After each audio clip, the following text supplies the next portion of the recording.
रामकृष्ण हरी. एका नवीन घटनेच्या व्हिडिओमध्ये आपलं स्वागत आहे. आजच्या याच्या भागामध्ये आज आपण दोन घटना पाहणार आहोत. यामध्ये एक घटना अशी आहे की जिथे बायको नवऱ्याच्या जवळ राहते तरीसुद्धा ते बाहेर शारीरिक संबंध प्रेमसंबंध ठेवते. आणि दुसरी घटना अशी आहे, एका मोठ्या अधिकाऱ्याच्या बायकोची. दोघे नवरा बायको अधिकारी असूनसुद्धा जेव्हा त्यांच्यामध्ये अंतर पडतं, म्हणजे जेव्हा नवऱ्याची पोस्टिंग एकीक आहे आणि बायकोची पोस्टिंग एकीक आहे, त्यानंतर बायकोने तिच्या शारीरिक वासना भागवण्यासाठी तिची जी प्रेमाची गरज होती ती भागवण्यासाठी कशा प्रकारे अवलंब केला हे आपण या घटनेच्या माध्यमातून पाहणार आहोत. तर ही घटना ऐकण्यापूर्वी एक आपल्याला त्याच्या अगोदर एक असं लक्षात येतं की ह्या जर एखाद्या बाईने ठरवलंच की तिची शारीरिक गरज भागवायचीच, तर ती कोणत्याही थराला जाऊ शकते. आणि जर त्याच्या नादात ती पडली किंवा त्याला सवय लागली तर ती गरज तिची कधीच भागत नाही. म्हणजे ती अतृप्त आत्मा असतो तशी ती घटना आहे. चला तर आज आपण ती घटना पाहू. ही घटना आहे पुण्याच्या पर्वती भागातील एक महिला जिचं नाव होतं प्रांजल आणि तिचं नवऱ्याचं नाव होतं अजय. आता अजय हा व्यापाराने आणि व्यवसायाने सोनार होता, म्हणजे त्याचं सोन्याचं दुकान होतं. पण त्याच्या अगोदर जर आपण पाहिलं तर प्रांजल आणि अजय हे दोघे पुण्यातीलच कात्रज भागातील एका सोनाराच्या दुकानात कामाला होते दोघे. आता सहजासहजी सोनार कधी दुसऱ्याच्या दुकानात काम करत नाही, पण अजय हा तिथं सोनाराचं काम शिकायला होता आणि ही प्रांजल होती ती तिथे ते सोनं जे दागिने असतात ते विकायला होती. आता तिथं असताना यांचा प्रेमविवाह झालेला. दोघांना एकमेकांना आवडले आणि त्यांनी प्रेमविवाह केला. आता ते तिथून पर्वतीच्या एका भागात ते राहायला आले. तिथं त्यांनी 1 RK रूम भाड्याने घेतला आणि ह्या अजयने तिथंच एक थोड्या अंतरावर 1-1.5 किलोमीटर अंतरावर एक स्वतःचं छोटं दुकान चालू केलं सोन्याचं. आता ही प्रांजलने लग्न झाल्यानंतर त्यांना एक मुलगी झाली आणि ते मुलीच्या संगोपनासाठी तिने जॉब सोडला आणि ती पूर्ण वेळ घरी हाऊसवाईफ राहू लागली. आता या महिलांना जसं घरी राहता येतं किंवा ज्या घरी राहिल्यानंतर त्यांच्यातल्या जो बदल होतो, म्हणजे त्यांना जो वेळ घालवायचा असतो तो वेळ ते कशा पद्धतीने आणि कुठं घालवतात हे खूप महत्त्वाचं आहे. आता ही महिला जोपर्यंत कामाला होती तोपर्यंत हिचं अजयबरोबर नव्याचं सुखाचा संसार चालू होता, सगळं व्यवस्थित चालू होतं. पण जेव्हा तिला मूलबाळ झालं आणि मुलगी पण थोडी मोठी झाली 2-4 वर्षाची, तेव्हा ती शाळेत जायला लागली आणि हा अजयसुद्धा दुकानात रमू लागला. आता घरचा जो वेळ होता तो ह्या प्रांजलसाठी कसा घालवायचा हे मोठं आव्हान होतं. त्यात मोबाईल आला, मोबाईलमध्ये रील्स पाहण्यात आले, फेसबुकवरचे फोटो पाहण्यात आले, नंतर गुगलवर किंवा पोर्न साईटवर जे व्हिडिओ असतात ते व्हिडिओ पाहण्यात आले. मग त्यांची जी शारीरिक गरज होती ती अजून भडकायला लागली.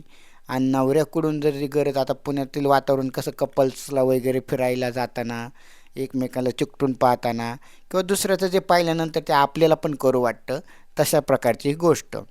आता त्यांच्या ही प्रांजल आणि अजय जिथं राहत होती त्यांच्याच वरच्या फ्लोअरवर काही मुलं राहत होती. ती स्पर्धा परीक्षेचा अभ्यास करायची. त्यांच्यामध्ये एक मुलगा होता राजू, ज्याचं वय वर्ष होतं 25-26. आता नवीनच मुलगा होता, आपला यंग होता, तरुण होता. आणि हे आता प्रांजलचं सुद्धा वय झालं तर 35 आणि तिच्या नवऱ्याचं वय वर्ष झालं तर 40. म्हणजे काही केलं तरी नवऱ्यातली थोडी कमी झालीच होती. आता ही प्रांजल होती, ही नवरा कामाला गेलो आणि मुलगी शाळेत गेल्यानंतर हिच्याकडे जो वेळ राहायचा त्याचं काय करायचं. मग जेव्हा तिचा नवरा कधी शनिवार रविवार गावाला जायचा, आता ही प्रांजल घरी आणि तो मुलीला जाताना घेऊन जायचा, त्याच्यामुळे ही घरातच एकटीच राहायची.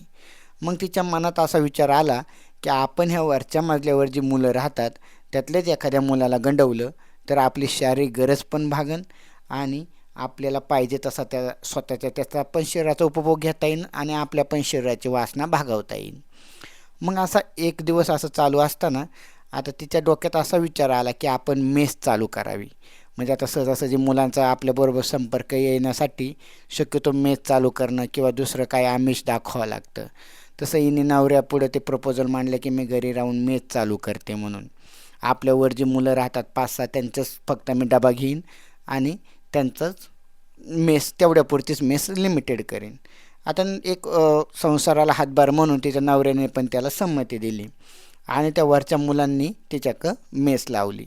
आता त्या मुलांच्यात एक मुलगा होता तो राजू.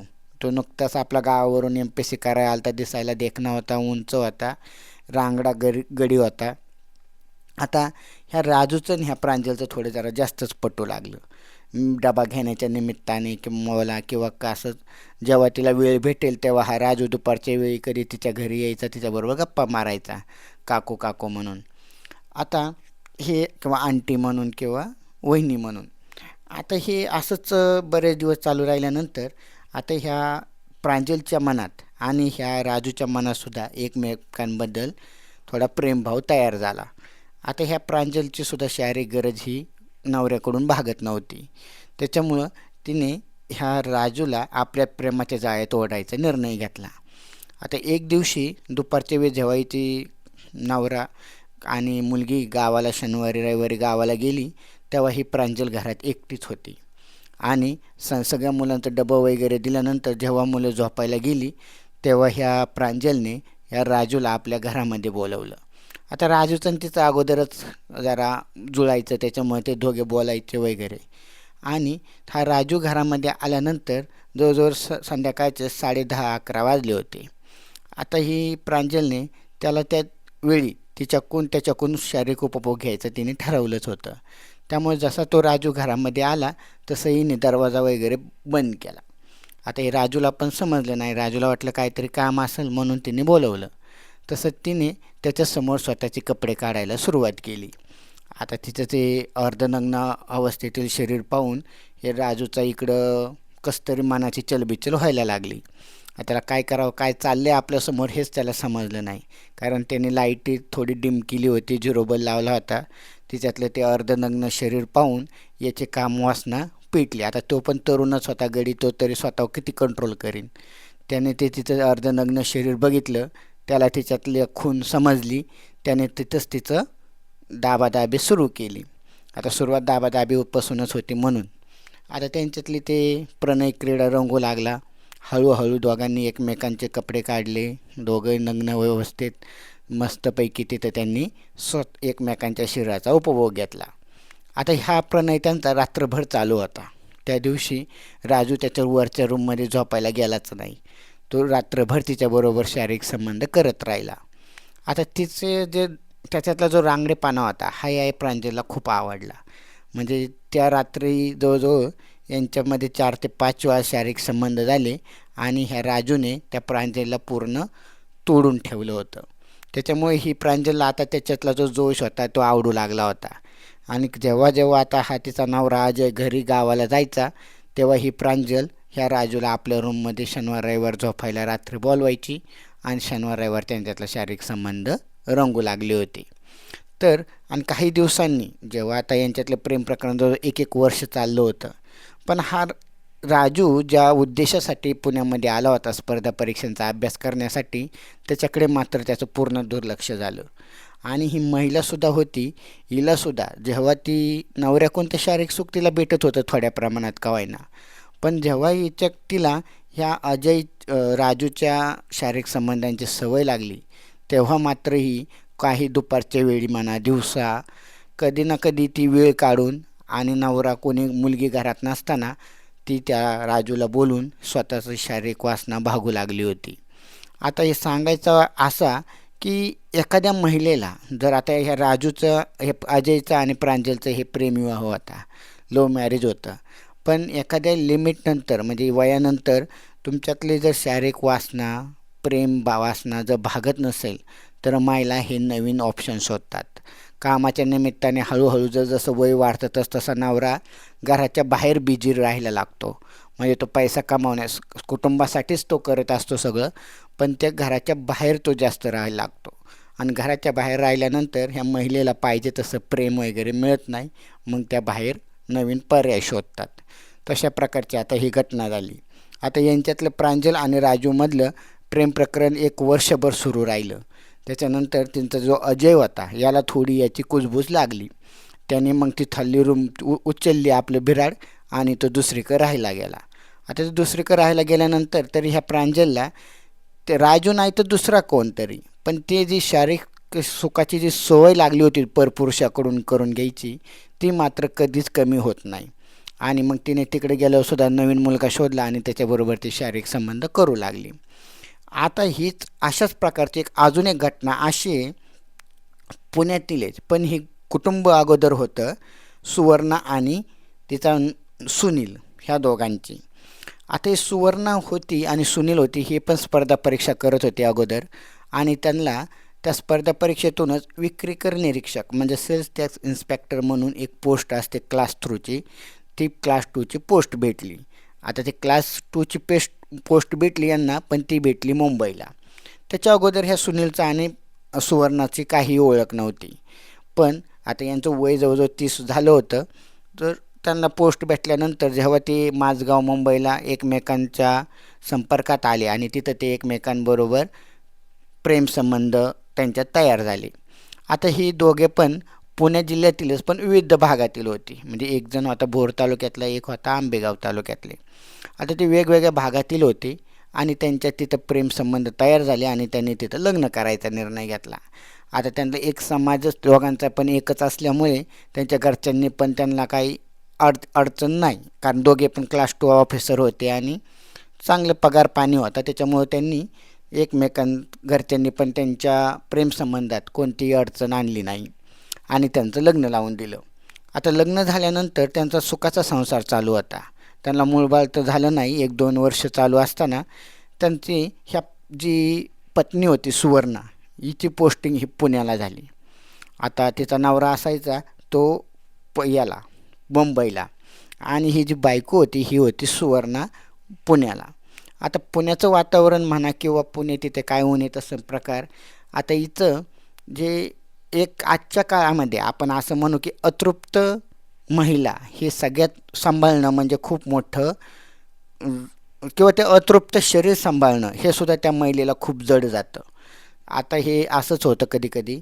आता या महिलेला सुद्धा जिचं जे सील होतं अगोदरचं सील तुटलेलं होतं पहिल्या नवऱ्याकडून आणि पहिला नवरा होता तोपर्यंत त्यांच्यातली कामवासना चालू होती. त्याच्यामुळे त्यांची एकमेकांची कामवासना पण पूर्ण भागत होती आणि जोपर्यंत नवरा होता तोपर्यंत तिचं दुसऱ्या परपुरुषाकडे लक्ष गेलं नाही.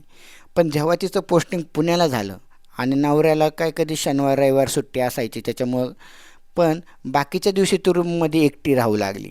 आता तिला नवरा नाही, नवऱ्याची कमी जाणवायला लागली. आता नवरा तर काय जॉब सोडून येऊ शकत नव्हता किंवा त्याची बदली पण होत नव्हती. मग हिला एक असा ऑप्शन आवडला की आपणच एखादा ऑफिसमधला जर मुलगा शोधला की जो तरुण असेल आणि तो आपली कामवासनासुद्धा भागू शकेल. आता ही जी सुवर्णा होती दिसायला खूप सुंदर होती. वय वर्ष होतं तिचं 28. त्याच्यामुळे तिला असं वाटायचं की आपणच ऑफिसमधला एखादा मुलगा शोधू आणि त्याच्याबरोबर शारीरिक संबंध प्रेमसंबंध तयार करू. मग तिने तिच्याच हाताखालचे जे क्लर्क असतात वगैरे जे छोटे खालच्या पोस्टवरचा एखादा मुलगा असेल की जो आपला ऐकू शकतो, कारण वरच्या पोस्टवरचा सहजासहजी पकडता येत नाही किंवा समसमान वयाचा किंवा आपल्या समान पोस्टवरचा सुद्धा सहजासहजी महिला पकडत नाहीत, कारण तो त्याचा ऐकत नसतो. रिस्पेक्ट पण त्यांना पाहिजे असतो त्या रिलेशनशिपमध्ये. म्हणून तिच्या जो खालचा एक मुलगा होता त्याचं नाव होतं किरण आणि त्याचं वय वर्ष होतं 28. तो तिच्यापेक्षा 2 वर्षांनी लहान होता, पण त्याचं पहिलंच पोस्टिंग हे पुण्यामध्ये होतं. आता तो पण आत्ताच स्पर्धा परीक्षा पास होऊन तिच्या हाताखाली आला होता. आता तो पण तिच्या हाताखाली असायचा म्हणजे दिवसभर ते दोघं एकमेकांबरोबर काम करायचे ऑफिसमध्ये आणि दोघे पण समोरासमोर असायची. पण आता ही किरणच्या सुवर्ण ही सिनियर होती त्याच्यामुळं सहजासहजी तो तिच्या वाईट नजर टाकू शकत नव्हता. पण ही जी सुवर्ण होती तिची काही काम वासना 1 महिना झालं 2 महिने झालं नवऱ्याचं काही इकडं ट्रान्सफर होईना, त्याच्यामुळे ती अतृप्त आणि बेचैन राहू लागली. तिला असं वाटायचं की आपल्याला कोणतरी प्रियकर पाहिजे, नवरा तर काय आपला येऊ शकत नाही. आपली जी वासना जी आहे आपण किती दिवस अशांत ठेवायचं स्वतःला. कधी-कधी आता नवरा पण तिकडं मुंबईला असल्यामुळे शनिवार रविवार तो कधी गावाला पण जायचा आहे. ही पण जर त्याच्यामुळे त्यांच्या संबंधांमध्ये 15-15, 20-20 दिवसाचा गॅप पडू लागला आणि ही सुवर्णा इकडं बेचैन राहू लागली. आता हिला मूलबाळ पण नव्हतं त्याच्यामुळे ती मुलांच्यात रंगून वगैरे जाऊ शकत नव्हती. मग ती ऑफिसमधून घरी आल्यानंतर तिला काय करावं ते सुचत नाही. मग आता तिने जो तिचा खालचा जो क्लार्क होता एक किरण नावाचा, त्या मुलाला स्वतःच्या प्रेमाच्या जाळ्यात ओढलं. त्याच्याबरोबर फोनवर बोलणं वगैरे चॅटिंग करून त्याने तिला त्याचं तर किरणचं तर काही लग्न झालं नव्हतं, तो पण नवीनच जॉईनिंग होतं. मग एके दिवशी तिने ह्या किरणला आपल्या घरी जेवायला बोलवलं. आता किरण घरी जेवायला बोलवलं आणि तिने संध्याकाळचा शनिवारची वेळ होती, तिचा नवरा तिकडे होता मुंबईला आणि त्या दिवशी आता तिने तिच्याबरोबर किरणबरोबर शारीरिक संबंध ठेवायचा असा निर्णय घेतला होता. आता तिने त्याच्या किरणला संध्याकाळच्या वेळी घरी जेवायला बोलवलं. किरण पण दिसायला छान होता, सुंदर होता. संध्याकाळी 8-9-10च्या वेळी किरण तिच्या फ्लॅटवर जेवायला आला. आता ती एकटीच राहत होती, त्याच्यामुळे तिच्या विचारणारं पण तिला कोणी नव्हतं, कोण हा किरण वगैरे काय. तिने संध्याकाळी जेवण वगैरे झाल्यानंतर किरणला तिथंच झोपायला सांगितलं की आता उशीर झाला आहे, तू तुझ्या घरी जाऊ नको, इथंच झोप, मी तुला एक सेपरेट मी बेडरूममध्ये झोपते, तू हॉलमध्ये झोप. आता किरणला थोडं तिच्यातला जो वागण्यातला फरक होता तो जाणू लागला होता.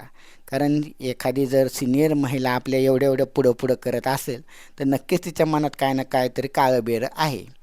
आता किरणला सुद्धा शेवटी एखादी आलीच अंगावून घेतली शिंगाव तशातली गोष्ट.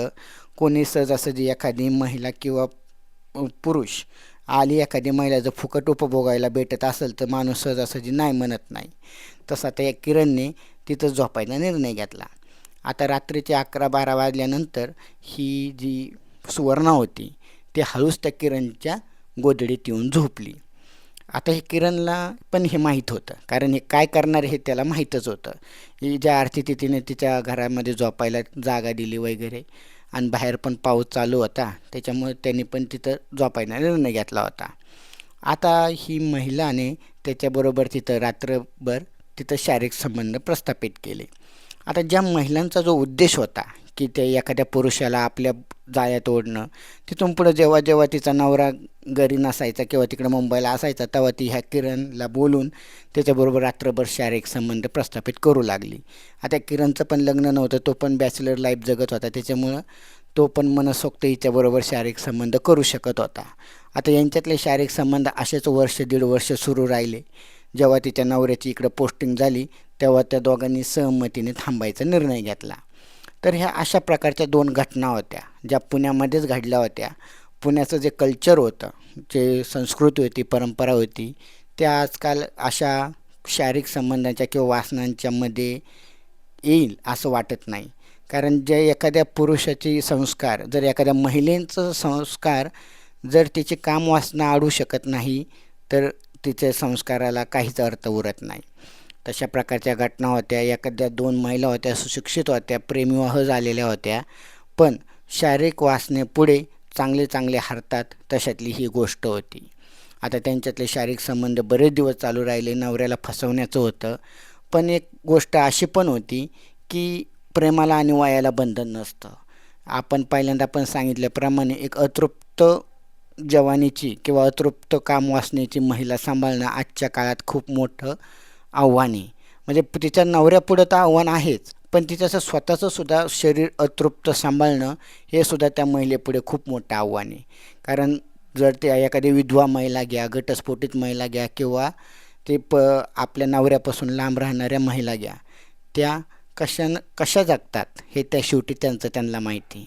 कारण समाजाचा जरी त्यांचं नसेल तर वेळोवेळी दुसऱ्याच्या नजरेतून होणारे बलात्कार हे त्यांना सहन करावे लागतात आणि मग त्यांना आधारासाठी कोणता तरी एखादा पर्याय शोधावा लागतो आणि त्याच्याशी सण मिसळून राहावं लागतं. तर ह्या घटना आवडल्यास अशा प्रकारच्या तर चॅनलला सबस्क्राईब करायला विसरू नका आणि नवीन असाल तर व्हिडिओला लाईक करायला तर नक्कीच करा. रामकृष्ण हरी.